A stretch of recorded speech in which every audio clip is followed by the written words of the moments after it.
വന്നിട്ട് 15 കൊല്ലം കഴിഞ്ഞു. 2007 ഞാൻ ഫിൻലാൻഡിലെത്തിയത്. അതുകൊണ്ട് വേറൊരാളെ അവിടെ വെച്ചു എന്ന് പറഞ്ഞു.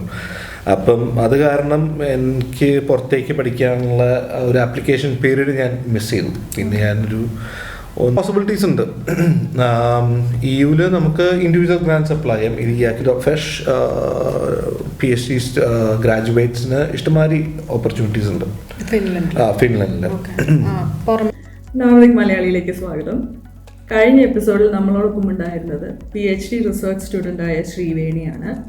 ഈ എപ്പിസോഡിൽ നമ്മളോടൊപ്പം ഉള്ളത് PhD റിസർച്ച് ഗൈഡായ രാഹുൽ മങ്ങയിലാണ്. രാഹുൽ ആൾട്ടോ യൂണിവേഴ്സിറ്റിയിൽ സീനിയർ റിസർച്ചറാണ്. നമുക്ക് കൂടുതൽ വിശേഷങ്ങൾ രാഹുലിൽ നിന്ന് ചോദിച്ചറിയാം. Welcome to the show. Thanks. ഞാൻ രാഹുൽ. ഞാൻ എറണാകുളം തൃപ്പൂണിത്തുറയിൽ നിന്നാണ് വരുന്നത്. ഞാൻ ഫിൻലൻഡിലിപ്പോൾ വന്നിട്ട് 15 കൊല്ലം കഴിഞ്ഞു. 2007 ഞാൻ ഫിൻലാൻഡിലെത്തിയത്. ഞാൻ ഇവിടെ മാസ്റ്റേഴ്സ് കഴിഞ്ഞ് PhD കഴിഞ്ഞ് പോസ്റ്റ്ഡോക്ക് ഇപ്പോൾ ഞാനൊരു സീനിയർ റിസർച്ചറായിട്ട് ഇവിടെ എസ്പോയിലെ ആൾട്ടോ യൂണിവേഴ്സിറ്റിയിൽ വർക്ക് ചെയ്യണം. അപ്പോൾ ഫിൻലൻഡിലേക്ക് എങ്ങനെയാണ് എത്തിയത്?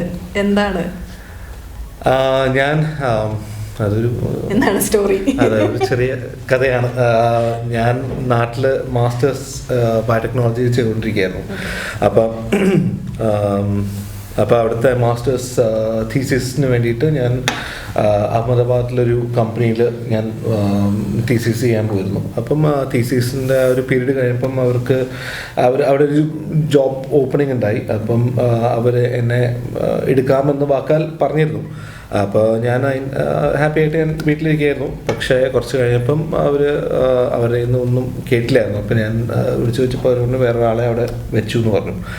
അപ്പം അത് കാരണം എനിക്ക് പുറത്തേക്ക് പഠിക്കാനുള്ള ഒരു ആപ്ലിക്കേഷൻ പീരീഡ് ഞാൻ മിസ് ചെയ്തു. പിന്നെ ഞാനൊരു 1.5 കൊല്ലം അവിടെ നാട്ടിൽ കോൾ സെൻറ്ററിലൊക്കെ വർക്ക് ചെയ്തിരുന്നു. പിന്നെ അത് കഴിഞ്ഞിട്ട് എൻ്റെ ഫ്രണ്ട്സ് നിർബന്ധിച്ചിട്ട് ഒരു ഫ്രണ്ട് ഇവിടെ ഓൾറെഡി വന്നിരുന്നു താമ്പര യൂണിവേഴ്സിറ്റി ഓഫ് ടെക്നോളജിയിൽ. അപ്പം അവൻ പറഞ്ഞു ഇവിടേക്ക് അപ്ലൈ ചെയ്യൂ എന്ന് പറഞ്ഞ്. അപ്പം അന്ന് എഡ്യൂക്കേഷൻ ഫ്രീ ആയിരുന്നു. അപ്പോൾ ഞാൻ ഇവിടേക്ക് അപ്ലൈ ചെയ്തു, കിട്ടി, വന്നു. അപ്പോൾ 2007. ഓക്കെ.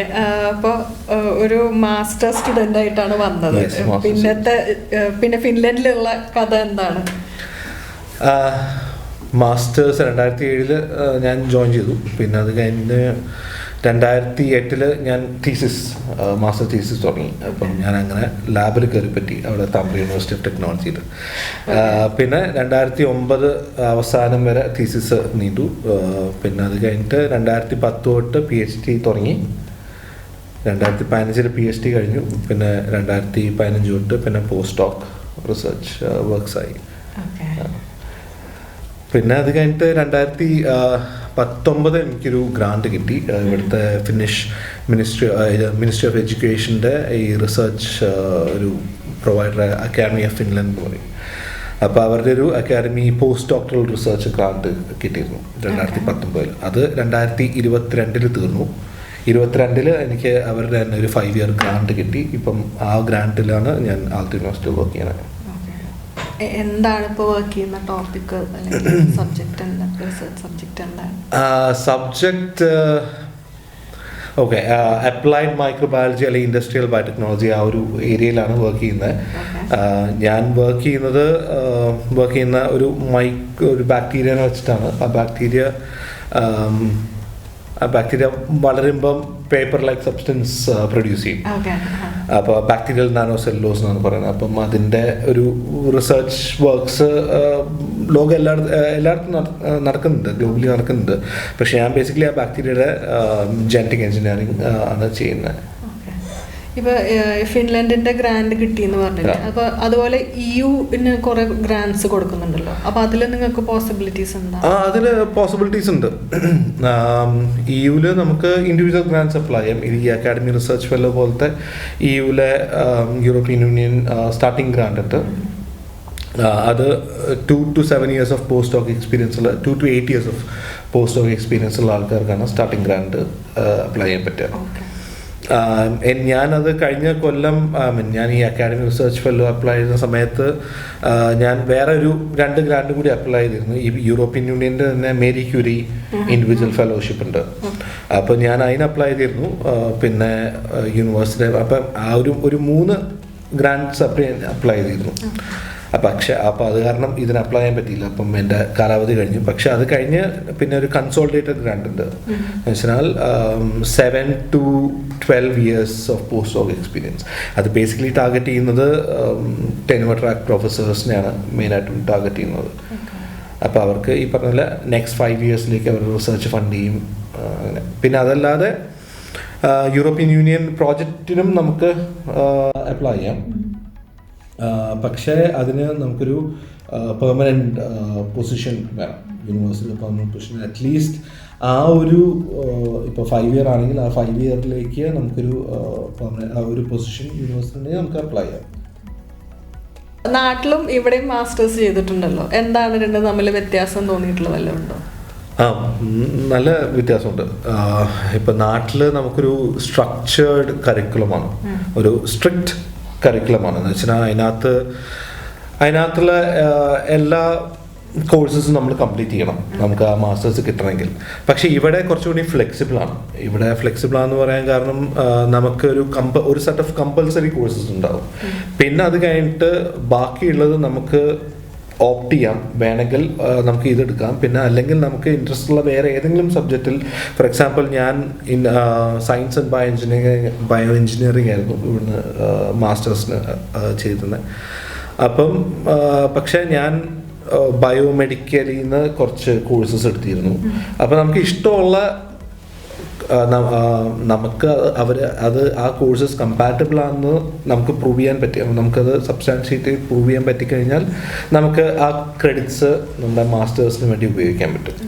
അപ്പോൾ ഇവിടെ അത്രയും സ്ട്രിക്റ്റ് അല്ല, കുറച്ച് ഫ്ലെക്സിബിൾ കരിക്കുലമാണ് ഇവിടെ. ലാംഗ്വേജ് എപ്പോഴെങ്കിലും ഒരു ബാരിയർ ആയിട്ട് തോന്നിയിട്ടുണ്ടോ? ഇപ്പോൾ ഫിനിഷ് നിർബന്ധമാണോ ഇപ്പം ചെയ്യുന്ന ഫീൽഡിൽ? അല്ല, ഫിനിഷ് നിർബന്ധമൊന്നുമില്ല. ഇല്ല, എനിക്ക് ഫിനിഷ് അറിയില്ല. ഓക്കെ.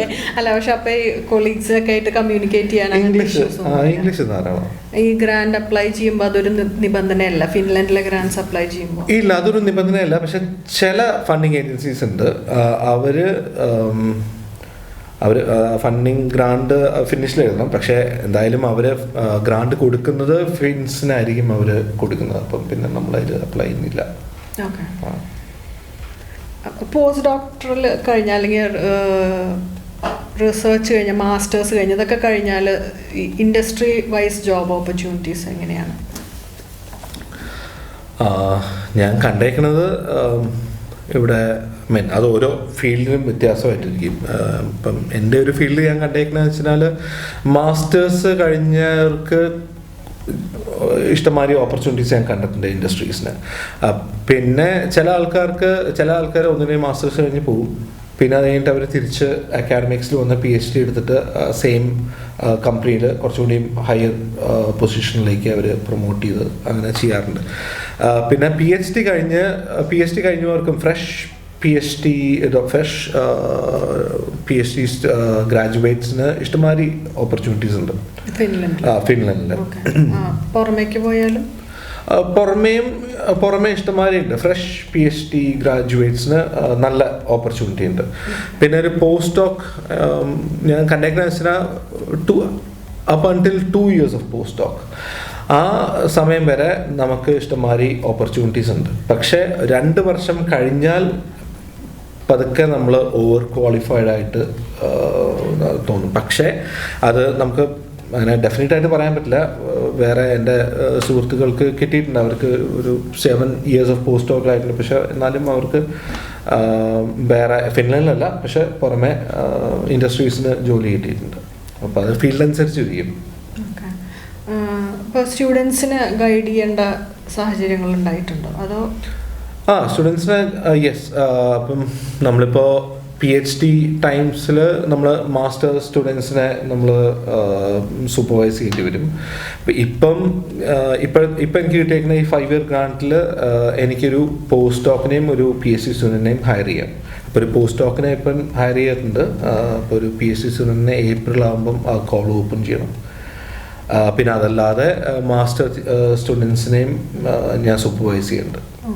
അപ്പോൾ അത് ഫിൻസ് ആണോ അതോ ഇന്ത്യൻസ് അങ്ങനെ വല്ലവരും ഉണ്ടായിട്ടുണ്ടോ? ഇന്ത്യൻസ് ഉണ്ടായിട്ടുണ്ട്, 2-3 ഇന്ത്യൻസ് ഉണ്ടായിട്ടുണ്ട്. പിന്നെ ഇപ്പം താമ്പര യൂണിവേഴ്സിറ്റിയിൽ 2 ഇറ്റാലിയൻസ് ആണ് മാസ്റ്റർ തീസിസും പിന്നെ ഒരു പ്രോജക്റ്റ് വർക്കിനും.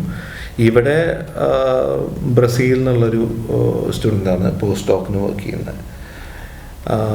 ഇവിടെ ഇപ്പം എൻ്റെ ഡിപ്പാർട്ട്മെൻറ്റിൽ അങ്ങനെ അധികം ഇന്ത്യൻസ് ഒരു ഇന്ത്യൻ ഉണ്ട്, പക്ഷെ ഞാൻ സൂപ്പർവൈസ് ചെയ്യുന്നില്ല. പക്ഷേ അപ്പോൾ നാട്ടിൽ നിന്ന് റിസർച്ചോ പോസ്റ്റ് ഡോക്കോ ഒക്കെ ചെയ്യാൻ പറഞ്ഞവർക്ക് എന്താണ് ഒരു അഡ്വൈസ്? എന്താ അവർ ശ്രദ്ധിക്കേണ്ടത്? അങ്ങനെ എന്തെങ്കിലും ഉണ്ടോ? അങ്ങനെ ശ്രദ്ധിക്കേണ്ടത് വെച്ചാൽ അപ്ലൈ ചെയ്യുക.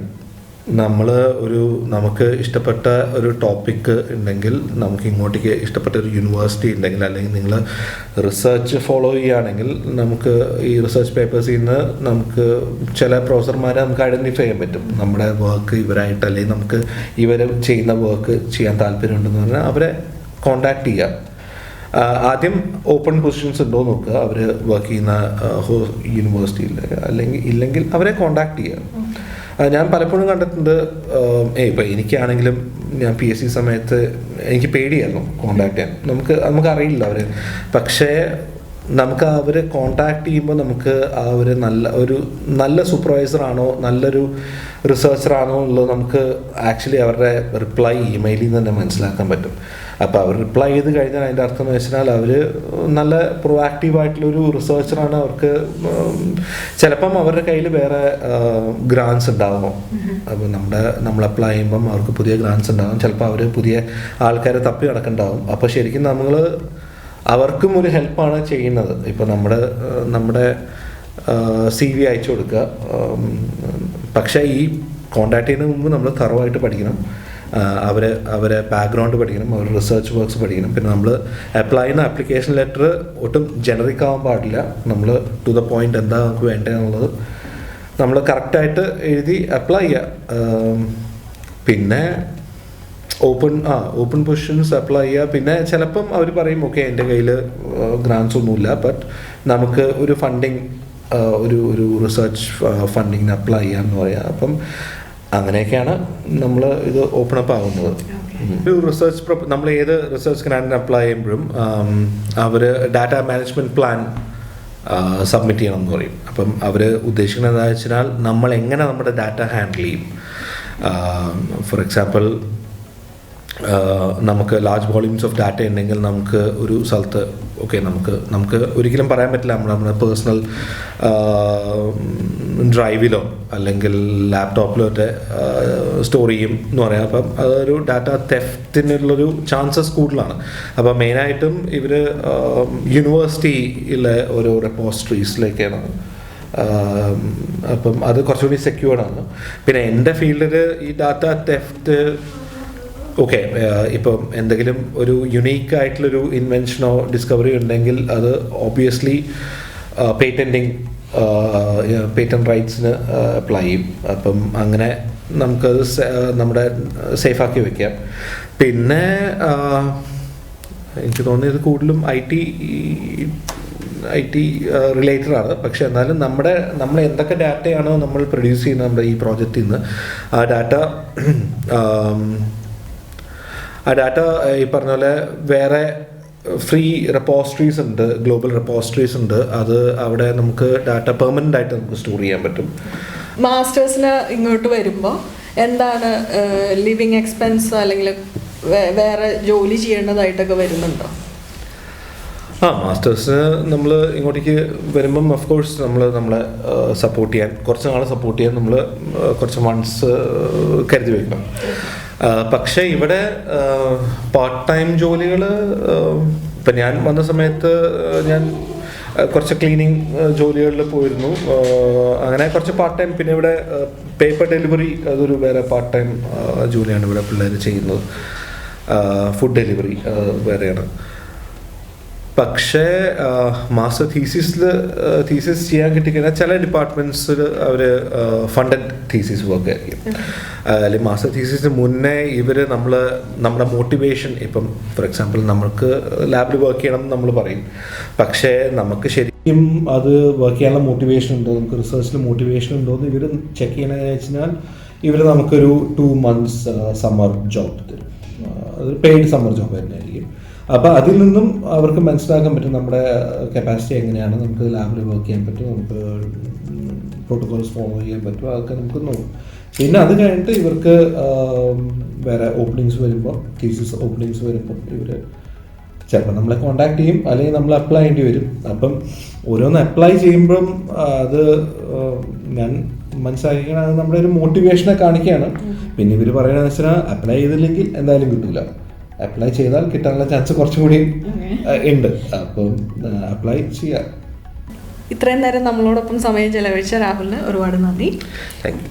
Thank you.